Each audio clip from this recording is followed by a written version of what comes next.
¿Qué tal? Muy buenas, bienvenidos nuevamente a El Laberinto. Mi nombre es Andrés Canseco y como todas las semanas vamos a comentar algunas cosas de las que ocurren en este mundo y en este país. Así que empezamos El Laberinto de esta semana.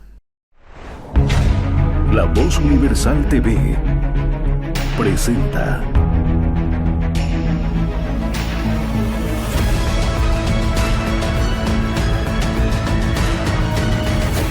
El Laberinto con Andrés Canseco.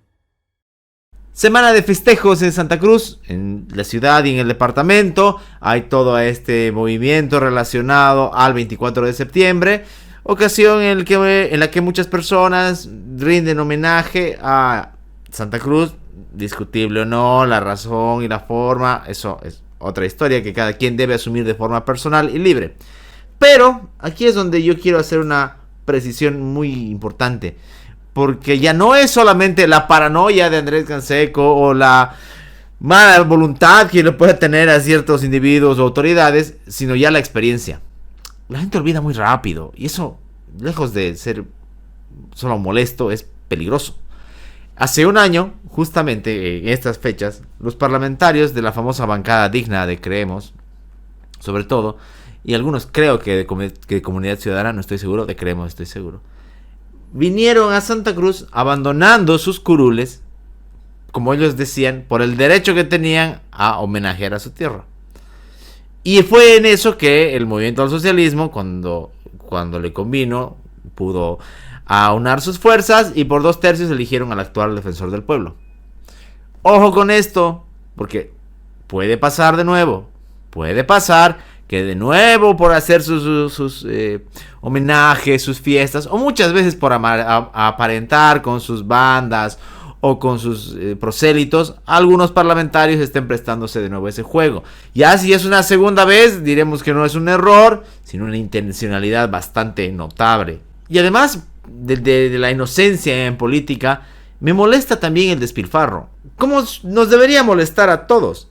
El despilfarro en estos homenajes, porque si se dan cuenta, miren, son 9 departamentos. Básicamente todo el año hay festejos en todos, y si no son de los departamentos, son de las ciudades, y si no son de las ciudades, son del nacional, y así va pasando el año. Y a mí me puse a pensar el otro día, cuánto es que se queda y se gasta de recursos en este tipo de cosas. Claro, alguien me dirá, es que es el homenaje a la patria, es el homenaje a Santa Cruz. Pues entonces que se lo paguen ellos, o sea, que se lo paguen de su bolsillo. Si la senadora X o la senadora R quiere ir a un departamento, pues debe pagárselo con su bolsillo. Si el diputado X es invitado por el Consejo Municipal de X ciudad, debe pagárselo con su dinero. No podemos solventar estas cosas. A ver, pónganse a pensar cuánto cuestan estos actos protocolares. Alguien me dirá que lo paga cada municipio o cada departamento. Igual, es dinero público. Es dinero que sale de las arcas del Estado y de los contribuyentes de esa ciudad y de ese municipio o de partidas del gobierno central. Nosotros nos hemos resignado. Ellos se han malacostumbrado a poder viajar sin pagar nada. Claro, y ahí está esa idea, ¿no? Lo que muy bien señalaba Arguedas en Pueblo Enfermo, que a estos diputados y demás políticos les encanta lucir su banda, hacerse llamar honorables, pero que lo hagan con su dinero al menos. Yo no sé hasta cuándo es sostenible esto. Alguien, seguramente, si las cosas fueran transparentes en este país, podría sacar el monto de cuánto se gasta cada año en esto. Porque no solamente es el acto, son los hospedajes, porque no se los pagan ellos, son los pasajes en avión, que no se los pagan ellos, los gastos de representación, los viáticos, y resulta que suma. Y resulta que durante el año se la van a pasar viajando varias veces y van a... No todos, porque no van todos, pero sí varios se la van a pasar viajando. Y muchas veces ni siquiera políticos, sino funcionarios. Que el secretario administrativo de educación, que el X de mantenimiento. E incluso hay casos en los que viajan hasta con su familia. Y no es mentira. Cuando llegue la crisis, que va a llegar, tarde o temprano va a llegar. Cuando los números estén en rojo, tendremos nosotros que preguntarnos por qué dejamos que esta gente tenga sus privilegios. Si aman a su región, a su país, está perfecto. Cada quien puede ser libre de amar a quien quiera y a lo que quiera. Pero tiene que solventárselo con su dinero. no con el de los contribuyentes. Repito, no estamos en una situación para seguir pagándoles viajes a senadoras, para seguir pagándoles el viaje a diputados, a concejales, solo porque les llega una invitación muy pomposa y formal. No estamos para eso. Hay que cambiar de mentalidad. Es un momento interesante en Latinoamérica para repensar el poder de los políticos. Izquierda, derecha, mujeres, hombres, caras, blancos, indígenas, todos. Porque resulta que si, así como dicen diferenciarse tanto, hay algo que los asemeja mucho. Y es el gusto que tienen por aprovecharse del poder. Y también por dárselas de grandes héroes, de grandes padres de la patria, ocupando sillones, todos con sus bandas, todos con sus fotógrafos, todos con sus directores de redes sociales. Y siempre, siempre recuérdenlo, pagados con nuestros impuestos. Varios titulares han aparecido estas jornadas mencionando que Santa Cruz se encuentra asediada en los días de feria. No es primera vez que ocurre, por cierto. E incluso algunas veces ha sido bastante hipócrita la dirigencia empresarial y política con este asunto de la feria. Y ya lo hemos hablado, no tiene sentido volver sobre aquello. Otra vez hay bloqueos por el asunto de la carretera y demás, que ya lo hemos comentado también. Pero aquí el tema principal pienso que tiene que ver con cómo nos hemos transformado en seres que ya no concebimos el cumplimiento de la ley como algo normal. En cualquier sociedad civilizada, medianamente civilizada, en cualquier país que se precie de respetar la norma, las autoridades no tienen que esperar una orden para desbloquear. El otro día escuchaba, y por eso les digo que es culpa de la sociedad civil también. El otro día escuchaba conduciendo, no sé, una radio de esas que a veces uno le tocan aleatoriamente esos programas que escucha y dice, no, lo que pasa es que sí hay bloqueos, pero la policía no puede intervenir porque están en negociaciones los de la gobernación con el gobierno central. A ver, ¿qué tiene que ver eso? O sea, si las negociaciones tardan 2-3 semanas, el bloqueo va a seguir. Y encima, en este caso específico, los bloqueadores están patrocinados por el gobierno. O sea, ¿en qué clase de distopía estúpida vivimos? En las que el gobierno financia bloqueadores. Obviamente que no los va a reprimir como debería ser. Digo bien reprimir, no abusar. Porque hay que hacer bien la diferencia. Cuando después se habla del derecho a la libre circulación. Después vemos al ministro Montaño en los paros desbloqueando con camiones, igual pagados con nuestros impuestos. Cuando él es ahora precisamente el que está promoviendo estos bloqueos. O sea que resulta que hay bloqueos buenos y malos. Mentira, no hay. Por más de que se los digan los de la derecha o la izquierda, no hay bloqueos buenos ni malos. Todos son malos. Insisto, en cualquier país civilizado la policía, por su misión constitucional, que está por encima de lo que le diga su ministro o su ministrillo de por ahí, tiene que ir a desbloquear. Es así la ley, eso funciona. Si yo bloqueo mi calle, puede venir la policía a desbloquearme, está en sus atribuciones. Si mis vecinos escandalosos y bastante ordinarios hacen una kermés cortando la calle, tiene que venir la autoridad a hacerlo. No hay un procedimiento extra para eso, ya está la norma. Pero como nos hemos acostumbrado, como nos han domesticado, voy a empezar a usar ese término desde ahora para ver si las fibras sensibles de la gente por lo menos se mueven un poco, porque nos han domesticado agachar la cabeza y a no pedir nada, ya tomamos las cosas como algo normal. Tomamos como normal que se bloquea una carretera internacional, como la que va hacia el Brasil. Tomamos normal que se bloquee una de las carreteras que conecta a Santa Cruz con el occidente del país. Y que se nos diga encima, no, pero está la vieja carretera. Y otras veces bloquean hasta esa. Como si así se respondiese todo. Tomamos normal que tengamos que tomar un transbordo, caminando con nuestras maletas, porque a una X comunidad se le ocurrió bloquear porque quería despedir a un profesor de la escuela o que contraten a un director. Ojalá me estuviera inventando. Casos ridículos. Y eso es normal. Por eso les digo, estamos no solamente debilitados como ciudadanos, hay que recuperar el poder ciudadano, sino además estamos domesticados. Y en esto tienen culpa tanto los del gobierno como los de la oposición. Porque cuando había que hacer una defensa moral de la libertad de circulación, la oposición también empezó a banderar la bandera de los bloqueos. Y no me digan que no, lo hicieron en las carreteras y lo hicieron también en las calles de nuestra ciudad. Por eso les digo, tenemos que recuperar nuestra concepción Ya no solamente ética, moral, sino de la realidad en la que vivimos. Porque ese bloqueo que no deja pasar comida, que encarece los precios en los mercados, el día de mañana termina en cosas peores, en enfrentamientos, termina también en incidentes terribles, como que no pasen ambulancias, en pérdida de dinero, en la desesperación de la gente, a la que nadie responde, a la que nadie le da una respuesta y ni siquiera un consuelo.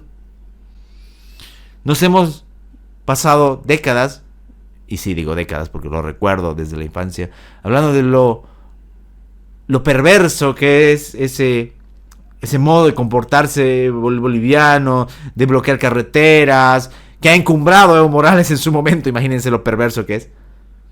Pero resulta que aquí está pasando lo mismo. Y esta región que se dice y que es económicamente pujante y desarrollada, se olvida que esas cosas empiezan a hacer perder la credibilidad, empiezan a hacer perder la confianza en los emprendedores, en los que trabajan, en los que exportan, en los que importan. ¿Qué tanto se ha vuelto Santa Cruz un lugar en el que las autoridades hacen respetar la norma y se puede trabajar, como se dice? Y esto va más allá de la feria, porque puede ser en enero, en diciembre, en septiembre, en mayo, en cualquier mes. No tenemos que acostumbrarnos a eso. Porque llegará el momento en el que pase una tragedia, o llegará el momento en que la gente se harte de verdad. Y cuidado, que los verdugos, que los bloqueadores estén llorando en cámaras y estén pidiendo por sus derechos humanos. Por enésima vez, en este país olvidado por Dios y por el diablo, se rechaza un informe de una entidad extranjera acerca del tema del narcotráfico. Esta vez, nuevamente, nos encontramos con este asunto del ministro de gobierno descalificando el informe de Estados Unidos, que tiene que ver con el incumplimiento de Bolivia en las políticas contra el narcotráfico. Y por extensión, el aumento del narcotráfico, de las plantaciones de coca ilegal, de los delitos relacionados a ello. O sea, básicamente lo que vemos todos en las calles y en la televisión y en las redes sociales. A ver, no es que uno trate de divinizar al país del norte, claramente tiene muchos defectos, más aún con la administración de los demócratas. Pero hay que empezar a tener criterios más objetivos con esto. No solo porque es muy peligroso mentirle a la gente así, sino la mentira de hacerle creer a la gente que vivimos en un país seguro, cuando vivimos básicamente en una réplica de las zonas más oscuras de México. O sea, hay que decir las cosas como son. Hay parques en los que no se puede ingresar. Hay pueblos a los que ya no se puede ir tan alegremente como se podía ir hace 10, 15 años tal vez. Y esa es la realidad. Hay barrios inclusive que están tomados, instituciones tomadas por el narcotráfico. Ya hemos visto con el tema deportivo, el tema económico. Y estos informes que vienen de afuera en sus diferentes expresiones muestran, intentan reflejar un poco eso. Estamos absorbidos. E insisto, no es el problema que criticar a otro país, otra institución, se puede hacer. El problema está en negar una realidad solo porque conviene negarla. Solo porque les conviene y es gratuito básicamente para ellos. De hecho les pagan para eso. A las autoridades salir a mentir. Decir que estamos bien, o decir, como decían en la época, hace unos años, el eslogan de Arce, estamos saliendo adelante. Decir que estamos saliendo adelante en tantas temáticas, y peor aún en la lucha contra el narcotráfico, es una gran mentira. Y no hay discurso, conferencia de prensa, o disfraz, o que lleve el ministro, o TikToker que se lleve operativos que sirvan para revertir esa mentira. No pueden lograrlo, no tienen que lograrlo. Tenemos que ser suficientemente capaces como sociedad de condenar esto, no solamente la práctica como tal, sino que las autoridades mientan sobre la realidad, porque al final es eso, mentir sobre la realidad que está en las calles, que está en nuestras plazas, que está en nuestros parques, que está en los colegios, independientemente de la posición que uno tenga política. Esa es la realidad, y por eso me perturba, me provoca una especie de ataque de nervios cuando se quiere decir que se está luchando con el narcotráfico. Se está luchando contra quien conviene luchar. Y aquí tiene que ver mucho el tema del poder y de las elecciones venideras. No nos hagamos a los incólumes, no nos hagamos a los limpios. ni a los no seducidos por la corrupción también en materia de narcotráfico. Policías han sido descubiertos, han ido a la cárcel, hay gente en otras dependencias también lo ha hecho. Entonces eso nos muestra, o debería mostrarnos, abriendo un poquito los ojos, lo rebasados que estamos como sociedad, aunque el ministro se ocupe de criticar los informes de Estados Unidos. No solo es el mes de Santa Cruz, sino también en estas fechas se suele celebrar el Día del Estudiante, el Día del Amor, no sé qué tantas cosas que se celebran el 21 de septiembre, la primavera, bla, bla, bla. Está bien, ok. Yo me quiero enfocar en una, que es el tema del Día del Estudiante. Ya no tanto la juventud, porque ahora sí ya es relativo. Pero el tema del estudiante vale la pena como fecha para pensar en cómo se considera desde el profesorado, desde las instituciones académicas y desde el gobierno al estudiante como tal. Más allá de la prerrogativa obvia de que todos somos estudiantes porque nunca dejamos de aprender, nunca deberíamos dejar de aprender, está la idea en la que se ha vuelto al estudiante un número, lo he dicho varias veces, una cinta de esa maquinaria, un engranaje de ese aparato que parece ser solo una casilla para muchos profesores, para muchas entidades de educación normal, de educación superior también, como las universidades. Los niveles de exigencia académica no siempre están unidos a la carga horaria, sino a una calidad en la enseñanza y hacia una consideración que se debe tener. Es cierto, las generaciones son complicadas. El estudiante, joven, no tan joven, es complicado. Pero de ahí a volverse un pequeño tirano en sus aulas, o a volverse un pequeño emperador en sus colegios, si no, pueden tranquilamente tomar sus cosas y retirarse. Hay otros labores donde seguramente podrán ser remunerados y no tendrán que torturar a las generaciones venideras. Más allá de lo que puede resultar pintoresco, de lo que puede resultar necesario en cuanto a disciplina y ser estricto, que nadie va a negar la necesidad de eso, hay que repensar cómo consideramos al estudiante en Bolivia, porque al final, más allá de su posición de estudiante, es un ser humano, con necesidades, con dignidad, con una realidad que tiene que afrontar. Y cuando esa realidad no se puede observar bien, cuando no se puede palpar, ni se puede interpretar bien, le abrimos la puerta a la frustración, le abrimos la puerta al enojo, le abrimos la puerta a algo peor, que es el rechazo del conocimiento. Porque hay mucha gente que se desencanta no solamente de materias, sino del estudio como tal, porque resulta que tuvo una mala experiencia con algún profesor, con alguna institución, en algún colegio, en alguna universidad. Y entonces dejan de valorar el conocimiento. Y esto va más allá de los profesores, porque lo decía, tiene que ver el Estado, las instituciones, los padres de familia también. Si se recompensa el mínimo esfuerzo, el 51, si se hace pensar que solo importa, o por el contrario, el otro extremo, que solo importa la nota máxima y no la experiencia de vida que implica aprender, estamos retrocediendo mucho en cuanto a educación. No solamente son los índices, que están muy mal, no solamente son las capacidades y habilidades, que están muy bajas, sino también la concepción que se tiene del individuo como estudiante, como ser humano. Y ahí es donde estamos retrocediendo. Desde las anquilosadas mentalidades ultra arcaicas y conservadoras, hasta las que se dicen progresistas y de la nueva era, hay un mal que les es transversal.